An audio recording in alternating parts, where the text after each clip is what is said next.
अरावली के घने जंगलों के बीच बसा छोटा सा कुंडेरी गांव दिन में बिल्कुल सामान्य लगता था, लेकिन रात होते ही एक अजीब सी खामोशी पूरे माहौल पर कब्जा कर लेती थी। गांव के लोग जैसे किसी डर में जीते थे। शाम के बाद कोई अपने घर से बाहर नहीं निकलता था और दूर कहीं से अक्सर किसी स्त्री की पायल की हल्की छनक और मीठी हंसी सुनाई देती थी। गांव के बीच एक पुराना टूटा हुआ कुंड था, मोहिनी कुंड। कहते थे कि पिछले 12 सालों में जो भी लड़का रात को उस आवाज के पीछे गया, उसकी लाश इसी कुंड में मिली। इसी गांव में एक दिन पहुंचा अर्नव, एक रिसर्चर जो भारतीय लोक कथाओं और हॉरर मान्यताओं पर डॉक्यूमेंट्री बनाने आया था। गांव वालों ने उसके आते ही उसे अलग सी नजरों से देखा, जैसे वे जानते हों कि उसकी जिंदगी अब पहले जैसी नहीं रहेगी। एक बुजुर्ग औरत ने उसे रोककर कहा, बेटा, रात को कोई भी आवाज आए, पीछे मत मुड़ना। यहां मोहिनी पुकारती है और जिसे वो देख ले वो बचता नहीं। अर्नव हंसते हुए इसे अंधविश्वास समझता है, लेकिन उसे अंदाजा नहीं था कि रात उसका इंतजार कर रही है। पहली रात उसके कमरे में अचानक इत्र की तेज महक फैलने लगी। खिड़की बंद थी, दरवाजा भी। फिर धीरे धीरे पायल की छन छन की आवाज सुनाई दी।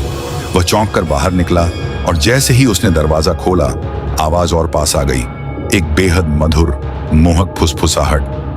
अर्नव, उसके शरीर में जैसे बिजली दौड़ गई। सामने जंगल की तरफ एक सफेद साड़ी हवा में उड़ती दिखी, लेकिन जैसे ही उसने पास जाकर देखा, वह आकृति धुएं की तरह हवा में गायब हो गई।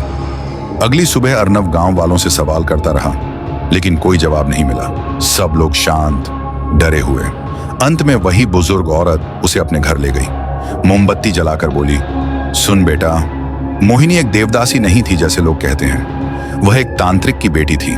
उसने कामी सूत्र विद्या सीखी थी, ऐसा ज्ञान जो किसी व्यक्ति की इच्छा को बांधकर उसकी आत्मा पर अधिकार कर लेता है। गांव वालों ने उसे गलत समझा, उसे तांत्रिक नहीं कहकर बलि दे दी। मरते वक्त उसने कहा था कि उसकी अधूरी इच्छा अब हर उस पुरुष को निगल जाएगी जो उसकी पुकार सुनेगा।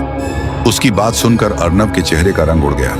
तभी दरवाजे के बाहर ठक ठक हुई। दोनों डर कर बाहर देखते हैं, कोई नहीं था। हवा का झोंका आते ही मोमबत्ती बुझ गई। उस रात अर्नव को फिर से वही सुगंध, वही पायल की आवाज और वही मोहक फुसफुसाहट सुनाई दी।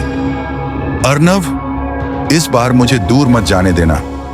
इस बार आवाज इतनी गहरी थी कि अर्नव खुद को रोक नहीं पाया। उसने कैमरा ऑन किया और आवाज के पीछे जंगल की तरफ बढ़ता चला गया। जंगल के भीतर उसे एक पुराना जर्जर तांत्रिक कक्ष मिला। दीवारों पर अजीब चिन्ह, लाल रंग के मंत्र, जमीन पर बिखरे हुए पन्ने। कमरे में धुंध जैसी चमक फैली हुई थी और फिर धीरे धीरे धुंध के बीच से एक स्त्री का आकार उभरता है। लंबे काले बाल, सफेद साड़ी और चेहरा धुंध में छिपा हुआ। जैसे ही वह अर्नव के करीब आती है, उसका चेहरा धीरे धीरे साफ होता है और डरावना। आंखें लाल, चेहरा नीला काला और जीभ राख जैसी काली।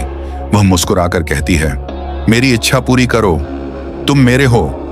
अर्नव भाग खड़ा होता है, लेकिन हर कदम पर उसे पायल की आवाज पीछा करती सुनाई देती है, कभी दाएं, कभी बाएं, कभी ऊपर पेड़ों से। अचानक वह एक पेड़ की शाखा पर उल्टा लटकती दिखाई देती है, हंसते हुए। अर्नव चीखकर आगे भागता है और कुंड के पास गिर पड़ता है। कुंड के ऊपर हल्की धुंध फैल चुकी थी। अर्नव उठने ही वाला था कि मोहिनी मानवीय स्वरूप में उसके सामने खड़ी दिखाई दी। इस बार उसका चेहरा शांत था। वह धीमे स्वर में बोली, मैं दानव नहीं हूं अर्नव, मैं वह हूं जिसे गलत तरीके से मारा गया। मेरी इच्छा अधूरी रह गई, मुझे मुक्ति चाहिए, बस ग्रंथ को पूरा कर दो। अर्नव ने कांपते हाथों से टूटे ग्रंथ के पन्ने उठाए और उन्हें सही क्रम में जोड़ने लगा। जैसे जैसे पन्ने जुड़ते गए, आसमान में अजीब रोशनी फैलने लगी। हवा तेज हो गई। मोहिनी का रूप धीरे धीरे शांत, पवित्र और उजला होने लगा। वह मुस्कुराकर बोली, तुमने मुझे आजाद कर दिया, धन्यवाद। अर्नव की सांसें सामान्य होने लगी। उसने ग्रंथ को नीचे रखा और पीछे हटने लगा, लेकिन तभी अचानक कुंड के पानी ने जैसे उसे अंदर की ओर खींच लिया। वह चीखता हुआ पानी में गिरा। पानी के भीतर धुंध और अंधेरा फैल गया। उसमें उसे मोहिनी दूसरी बार दिखाई दी, इस बार फिर से अपने भयानक दानवी रूप में। उसकी लाल आंखें चमकी और वह फुसफुसाई, मैं कभी मुक्त नहीं थी, तुम सिर्फ पहला चरण पूरा करने आए थे। अब मेरी अधूरी इच्छा तुमसे पूरी होगी। पानी में अर्नब की चीख दब गई।